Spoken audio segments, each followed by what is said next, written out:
Prezados irmãos, prezadas irmãs, boa tarde. Boa tarde. Que o Mestre Jesus possa continuar nos abençoando, nos orientando a nossa caminhada, para que ela seja proveitosa para nós já nessa encarnação.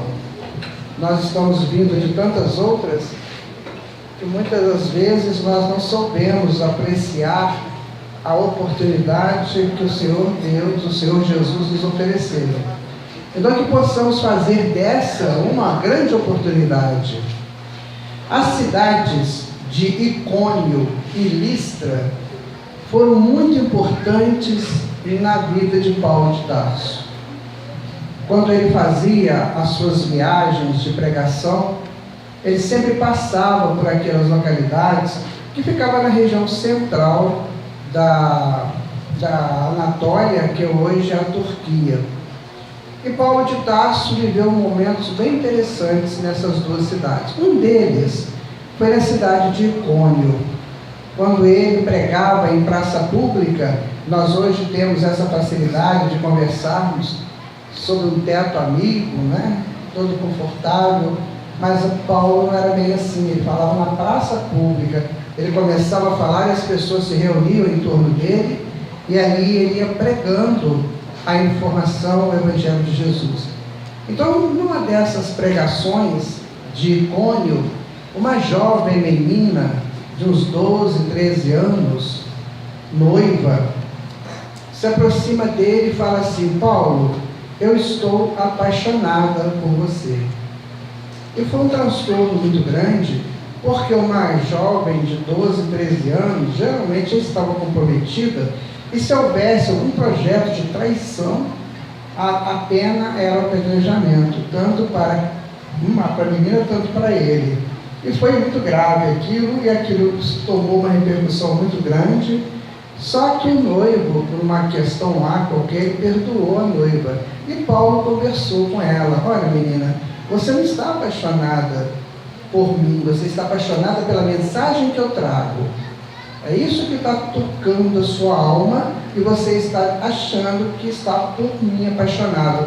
Eu sou um homem velho, cansado, alquebrado, eu não tenho a menor intenção de contrair matrimônio com ninguém.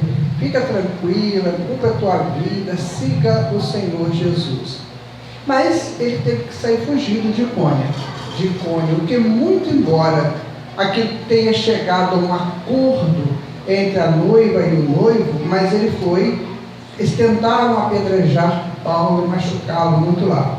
Então ele desce 20 quilômetros ao sul e vai à cidade de Listra. E o Paulo tinha uma característica muito interessante. Ele quando chegava numa cidade, ele não ficava nas costas de ninguém. Ele arrumava um trabalho para ele fazer. Ele nunca ficava na casa de ninguém, usufruindo dos favores. Ele achava que isso não combina com a mensagem de Jesus. Pedir dinheiro a alguém, pedir favor a alguém, isso não tem nada a ver com a mensagem de Jesus, e ele colocava isso com muita força. Então, quando ele chegava numa cidade, ele procurava o tecelão da cidade. E como ele sabia fazer sandálias, tendas, arreios e outras coisas relacionadas ao couro, então ele começava a trabalhar, ajudando lá o artesão, e com isso ele ganhava dinheiro para ir se mantendo. E nas horas de folga ele ia pregar, ia para a praça pública e ia pregar. Só que numa dessas pregações dele em Listra, uma pessoa de Icônio que estava passando foi lá na sinagoga e falou com os judeus: olha, esse homem aí, ele alicia menores, ele faz as meninas traírem seus noivos, ele é um peste, é uma pessoa do mal, é melhor vocês não permitirem a presença dele aqui. Lá ele fugiu de Icônio, porque ele fez isso com a menina, e vai fazer também aqui. Então são pessoas maldosas, né, que falam as coisas desnecessariamente, não têm cuidado com as suas colocações. Então Paulo começou a ser perseguido em Listra. E numa manhã daquelas, enquanto ele pregava, ele foi recebido por muita gente com muitas pedras na mão. E atiraram essas pedras em Paulo, mas deram tanta levada nele, que ele foi considerado morto. Um soldado romano que estava passando reconheceu Paulo, que tinha curado a mãe dele. Então ele falou assim: gente, deixa que eu resolvo o problema. E eu vou levar, que já morreu, eu vou jogar ele no lixo. Eles faziam assim, morria jogado no lixo, no monturo, que ficava do lado de lá, do lado de fora do portão, dos muros da cidade. E esse soldado arrastou Paulo até o lixo, o lixão. Quando chegou lá, ele sabia que Paulo não tinha morrido. Ele falou para o menininho que estava passando, falou: olha, cuida dele porque eu não posso cuidar. Se eu for cuidar dele, o meu general, o meu comandante vai mandar me prender, vai me matar, porque eles não aceitam que a gente interfira nas vidas das pessoas aqui. E o garoto então vai lá, pega o boné dele, o que se pode chamar de boné, enche de água e começa a oferecer água para Paulo, para ele beber, para dar essas primeiras higienização do rosto, todo ensanguentado, todo quebrado. Paulo não podia nem andar. E aquele menino então foi ajudando Paulo, isso era por volta de umas 11 horas da manhã, até que ele consegue levantar. Então o garoto ampara Paulo e fala para ele assim: ó, vamos lá para minha casa, que tem a minha mãe e a minha avó, a Ruth e a Ló, elas vão cuidar de você.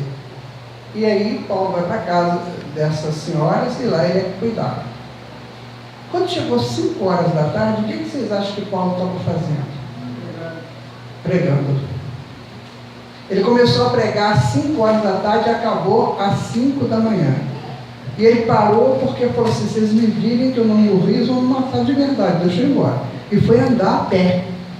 Então essa lição ela é muito extraordinária já nesse ponto. Porque quantas vezes nós abandonamos o barco por causa de uma dorzinha de nada?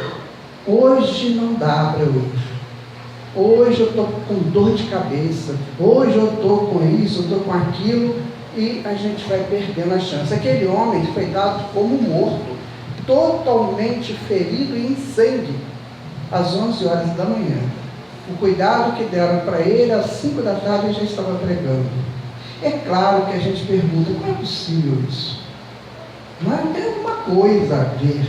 E Emmanuel então nos explica, ele coloca o seguinte, que quando o espírito trabalhador do bem realmente quer ser trabalhador do bem, nenhuma dor o impossibilita de trabalhar, sendo que ainda não é hora dele parar.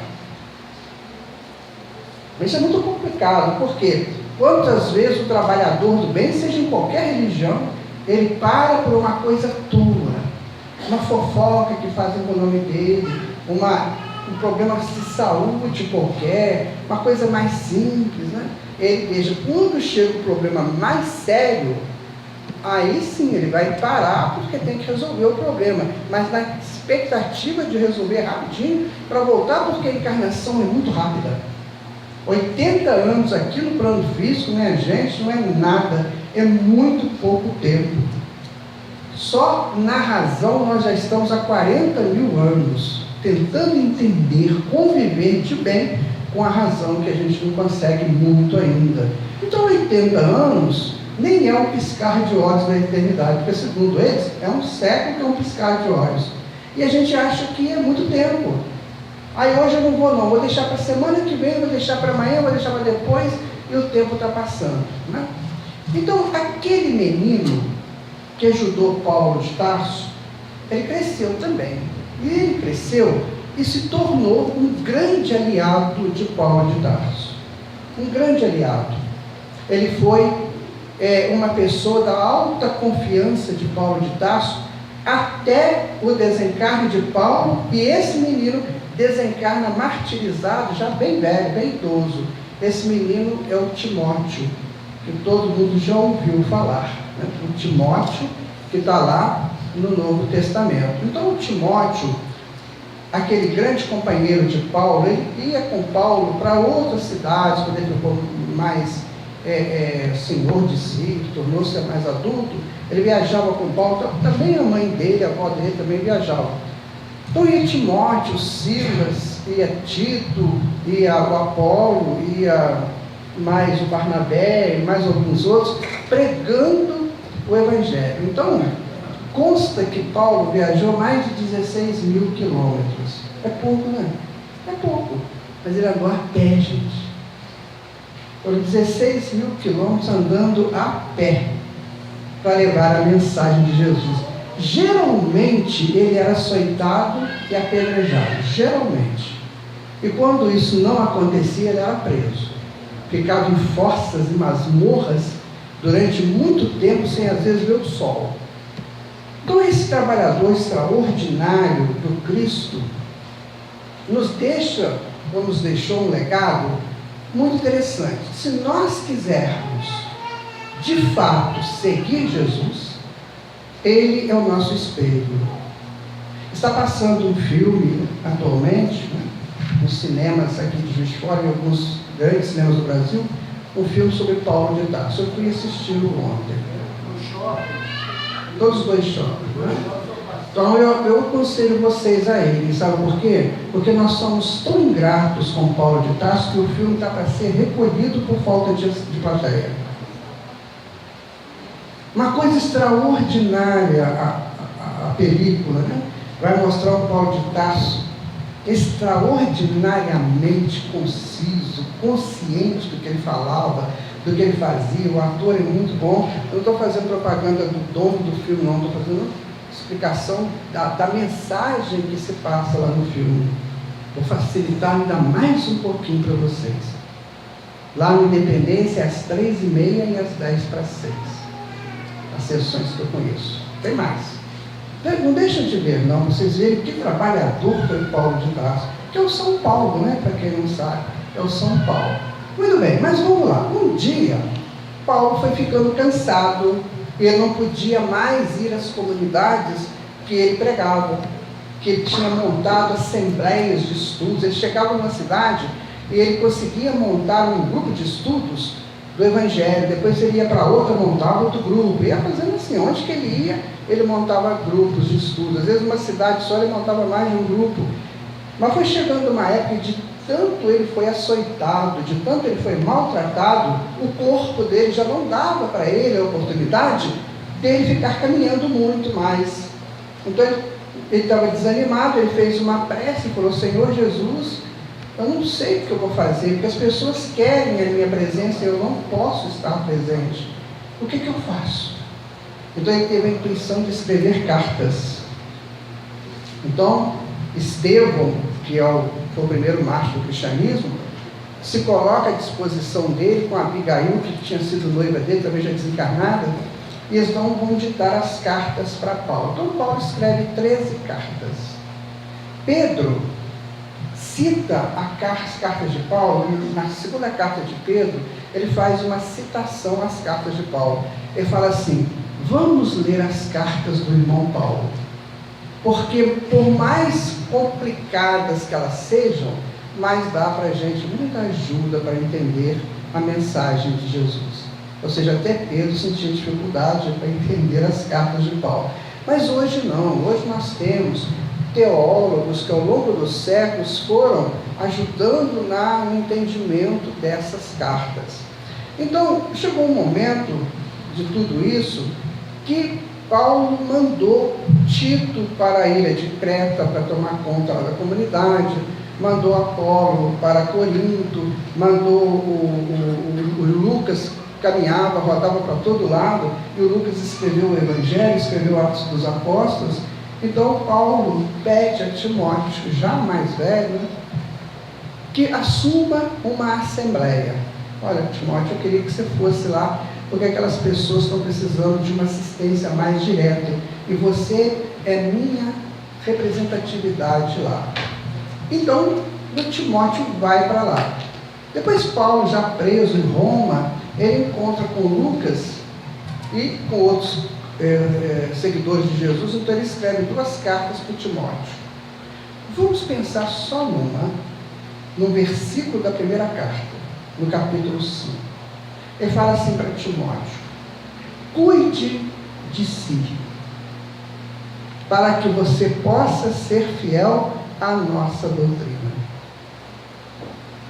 Cuide de si para que você possa ser fiel à nossa doutrina. Isto era o maior representante do movimento cristão que nós temos notícia, porque os apóstolos, eles eram excelentes na assistência social, naquela pregação mais simples ali com o pessoal, aqueles estudos mais assim familiares, eles eram ótimos e tinham testemunho de terem vivido com Jesus.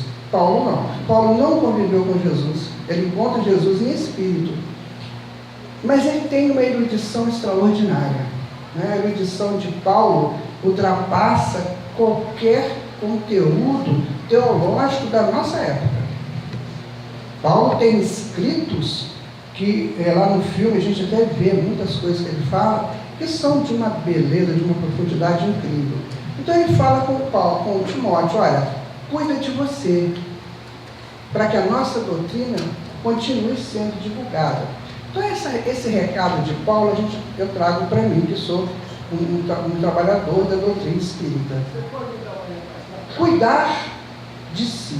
Esse filme ele é dublado? Que eu fui ver. Cuidar de si é ter consciência da sua necessidade no trabalho. Isso que é cuidar de você. Então, por exemplo, eu tenho um trabalho a ser realizado amanhã, por exemplo. Então amanhã eu vou fazer uma viagem, vou ter que fazer uma palestra em outra cidade. Então eu tenho que cuidar de mim, porque a pessoa lá na cidade está esperando que eu vá. Se eu não for, eu vou dar problema para eles, vocês vão ter que arrumar alguém. Então cuidar de si é quando você se valoriza dentro do trabalho. Porque quando você não cuida de si, se dane, se não der para eu não vou. Então Paulo falou para Timóteo, você é muito importante dentro dessa nossa movimentação para levarmos a mensagem de Jesus. Então cuide de si, não se permita machucar, não se permita cansar, não se permita desanimar, para que você possa levar a nossa doutrina. E aí nós temos que pensar o seguinte: existem dois tipos de cuidados que nós temos que ter conosco. Um é o cuidado com o corpo físico e o outro é o cuidado com o espírito. Conosco é em espírito. O corpo físico, ele, por mais forte que ele seja, por mais na ampla vitalidade, na ampla pujança dele, do jovem e do ser maduro, mais novo, então, por mais que seja isso, mas ele é vulnerável. Ele pode pegar uma bactéria, ele pode pegar um vírus, uma gripe, e a coisa ficar difícil. Então, quando ele fala cuida de si, então cuida do teu corpo. Conheça quais são as dimensões, as probabilidades do seu corpo e as partes ou os elementos de fragilidade dele, os pontos vulneráveis do seu corpo. Então, geralmente, os nossos corpos físicos vão conversando conosco naquilo que eles pedem para eles e naquilo que eles pedem para não ser ingerido, que vai perturbá-los. Porque o nosso corpo é constituído de células, que são elementos vivos, seres vivos.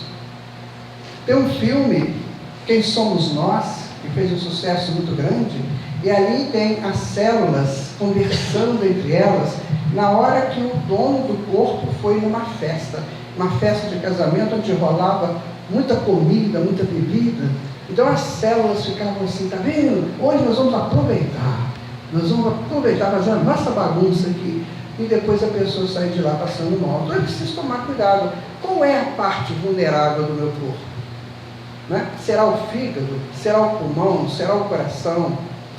Né? Será o sistema límbico? Será o sistema imunológico? Qual que é a parte que eu tenho que tomar mais cuidado? Porque de alguma maneira o meu corpo já disse para mim qual é a tua parte vulnerável. Então nós temos por exemplo, quando a pessoa é jovem, ela não tem muita noção disso e ela abusa do corpo. Agora, quando você vai chegando a uma determinada fase da vida, é preciso tomar cuidado do corpo. Evitar essas vigílias desnecessárias. Né? Para que eu vou ficar uma noite inteira ao relento, sendo que isso pode ser prejudicial lá no futuro. Por exemplo, desgaste energético desnecessário. Né? Quando você joga muita adrenalina no corpo, a adrenalina é muito bom porque ela estimula, mas ela em excesso, ela perturba o sistema nervoso. Então é preciso a gente saber lidar com as emoções. A grande parcela da humanidade não sabe lidar com a emoção e vivem as emoções de uma maneira abrupta. Por exemplo, eu entro num campo de uma circunstância de emoção e deixo aquela emoção entrar e ali eu choro desesperadamente e depois eu entro num estresse emocional muito grande. Eu estou perturbando a paz da minha organização física. Eu não estou cuidando de mim. Daí que é preciso saber aonde que eu vou. O que eu pretendo fazer lá? É bom para mim isso? É necessário que eu vá? Tem situações que nós temos que tomar muito cuidado. Eu tive vários irmãos, todos já desencarnaram, mas teve um deles que era o meu xodó e eu era o xodó dele. Esse moço desencarnou uma noite, ele chegou em casa depois do trabalho, caiu e desencarnou. E foi um susto para todos nós. E ele morava em outra cidade, e o sepultamento foi lá, e eu mandei um recado para a família dele. Eram 4 filhos menores e a esposa. Eu falei assim, eu não vou, eu não estou em condições de ir. Não tenho condições, mas faço um acordo com vocês. A partir de agora, eu vou assumir, ajudar a criar essas crianças. E conseguimos fazer isso. Então tem hora que você não tem que se desgastar, você sabe que não vai dar conta daquilo. E assim mesmo a gente quer insistir e prejudicar o corpo. O outro ponto interessante é o espírito. Ora, hoje nós temos um chamamento muito grande dos grandes psicólogos das principais universidades do mundo, como Harvard, Princeton, Cambridge, Yale e outras mais, a Universidade de Jerusalém. Então eles estão pedindo muito para que as pessoas exerçam a tarefa do autoconhecimento. Você tem que se conhecer para evitar que você chegue num lugar e você tenha uma recepção de tal monta que não te agrada e você parta para a agressão. Ou então você chega num determinado lugar e você exagera no uso das coisas que são oferecidas ali. Nós não nos conhecemos, nós temos um inconsciente que tem 90% que está escondido lá.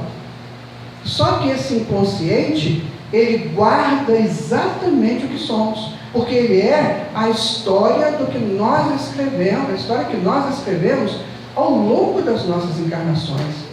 Então funciona assim, a consciência está acima do consciente, ela observa. O inconsciente então manda o recado para a consciência. Eu encontro uma pessoa, o inconsciente me diz, olha, ela te fez isso, isso, isso. Aí a consciência que vai decidir se eu vou ou não revidar. Toda vez que eu revido, eu alimento o complexo que está no consciente. Complexo é um conjunto energético criado por emoções. Então a pessoa me fez um mal muito grande, eu senti uma emoção terrível, e eu arquivei aqui, fica uma emoção negativa, um complexo, geralmente são negativos. Então a vida oferece a gente chances de que esses complexos venham à tona, para a gente resolver. O que a gente faz normalmente? A gente deixa passar a chance. Às vezes eu estou andando na rua, de repente eu olho, está vindo aquele meu grande desafeto. Mas eu não paro para pensar que a vida estudou essa forma de nos colocar no mesmo trajeto naquela manhã. O que eu faço? Eu atravesso a rua. Perdi a chance. Perdi a chance. Eu tenho uma informação que o André Luiz passa, que quando eu li isso, minha gente, eu levei muito susto. Eu vou passar para vocês também assustarem, tá? Ainda é de dia, não vai ter problema de pesadelo, mas foi muito susto.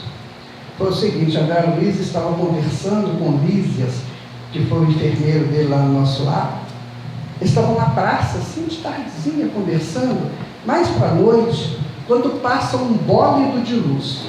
Vamos comer, aquele bólido de luz, majestoso. Aí o André dava aquele susto e fala assim: o que é isso, Lísias? A Lísia com um sorriso fala assim: isso é um espírito que está transitando por aí, das dimensões superiores. Aí o André fala: isso é um espírito? É, dessas dimensões superiores aí do sistema Terra. Aí o André fala assim: esse aí nunca mais encarna não, né? Aí a Lísia fala assim: engano seu, só ele está transitando aqui porque está procurando algum desafeto para ele resolver. Foi coisa que ele deixou para trás. Porque agora ele está buscando, está procurando onde está para ele resolver. Porque não pode ficar para trás.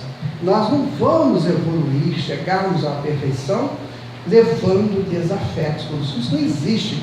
Isso é completamente contra o postulado de evolução montado por Deus. Então, se eu tenho um desafeto, ele geralmente me pega muita energia.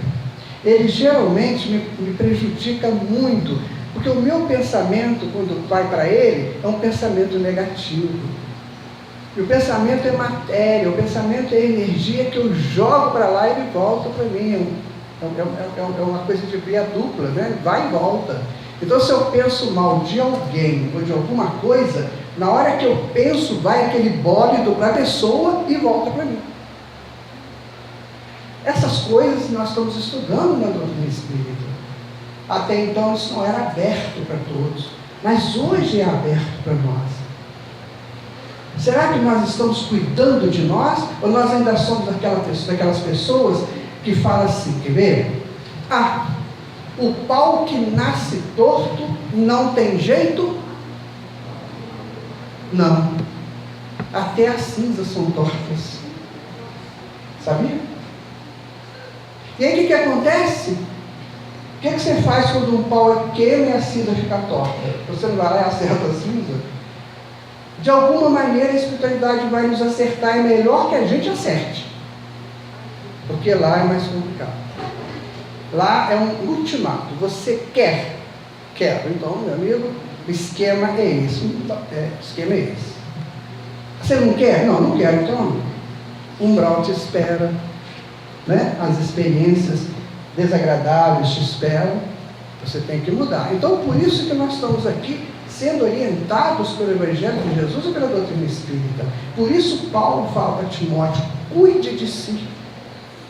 Porque muito embora Timóteo tenha sido aquele espírito acolhedor, amparador de Paulo, conviveu com Paulo, mas também Timóteo tinha os seus problemas. Senão ele estaria encarnado aqui. Então ele falou: Timóteo, você vai lidar com algo muito complexo, que é a doutrina do Evangelho de Jesus. É o principal ensinamento que o mundo vai ter enquanto esse mundo existir. Tudo que o mundo aprender, em qualquer área, será abaixo do Evangelho. Então cuide de você, porque isso pode te exigir muitos momentos difíceis, de encontros com pessoas que não vão querer te ouvir, de pessoas que são tacanhas ainda, que não aceitam a mudança, que não aceitam o conhecimento superior do cosmos que Jesus trouxe. Então cuide de você, porque isso é para nós também. Cuidemos de nós. Quais são os meus projetos na vida? Quais são? Por exemplo, o meu projeto é divulgar a doutrina espírita há mais de 40 anos. Mas o seu projeto é outro, o seu é outro, cada um o seu. Então veja no seu projeto se você está cuidando de você. Será que você está cuidando de você? Será que você conhece as reações do seu corpo? O que você pode ou não ingerir? Você conhece os seus momentos de repouso, de ação? Porque o corpo necessita do repouso. Mas tem gente que repousa em excesso. E tem gente que tem ações também em excesso. Então você tem que saber o meio termo disso tudo aí. E espiritualmente, você está cuidando de você? Hoje nós temos a maior lição do Evangelho para o cuidado de si mesmo, foi dado por Jesus, minutos antes dele ser preso, lá no Monte das Oliveiras, quando aquele instante difícil, ele disse para os apóstolos: vigiai e orai. Tem gente que fala que orar e vigiar. Não, tá, gente? É vigiar e orar. Porque não adianta nada você orar se você não vigia. Então é vigiar e orar. Ou seja, tenha discernimento sobre as coisas que você aceita, as coisas que você assume, principalmente relacionamentos. Isso tem sido o grande problema da humanidade, são os relacionamentos que muitas vezes não têm a proposta da responsabilidade. São relacionamentos fugitivos, fugazes, que se faz no momento de brincadeira, de aventura. Isso gera uma energia que vocês não têm noção o que é uma energia desse tipo. É uma energia que constrói, tanto constrói que ela pode ajudar a criar um novo corpo, mas destrói na mesma proporção. Nós atendemos pessoas às vezes, né? Um dia desse eu conversei com uma jovem de 18 anos. A menina estava completamente machucada. Você olhava para ela assim, a face do rosto dela estava todo para dentro, com covas assim, sabe? Não estava enrugado não, mas estava cheio de covas assim, e ela toda assim. Aí eu perguntei para ela: o que está acontecendo, minha irmã? A beleza física dela acabou, ela é uma pessoa velha com 18 anos. Eu perguntei: o que está acontecendo com você? Ela falou: eu comecei a prática do sexo aos 11 anos, eu estou arruinada, porque eu brinquei com isso nesses 7 anos, eu já não aguento mais. Eu cheguei num estado de completo nojo disso, e eu estou sem saber o que eu faço da minha vida. 18 anos. Então é preciso que a gente tome cuidado, porque isso é uma energia muito forte. André Luiz fala que no umbral existem milhões de pessoas dementadas, ou seja, loucas, que 95% delas ficaram loucas por causa do mau uso do sexo. Isso é para a gente raciocinar. Então eu tenho que cuidar de mim. Se eu quero ter um relacionamento, ótimo, é necessário, é bom que tenha mesmo, mas que ele seja responsável, que não haja traição, que não haja brincadeiras, mas que haja responsabilidade. Então vamos pensar no que Paulo falou. Falou para Timóteo: Timóteo, cuide de si, para que você possa divulgar a nossa doutrina, a doutrina do Senhor Jesus. Cuide de si para você deixar um belo exemplo, porque você vai deixar um nome, uma descendência no seu nome. Cuide de si, Timóteo, para que todo mundo que souber de você só tenha que te admirar. Cuide de si, Timóteo, porque mesmo no momento mais crucial, nos momentos mais cruciais da sua vida, você estará amparado pela tua própria geração de poder. Cuide de você, Timóteo. Jesus precisa dos trabalhadores que estejam conscientes dessa atitude do cuidado de si. Muito obrigado, uma boa tarde para vocês.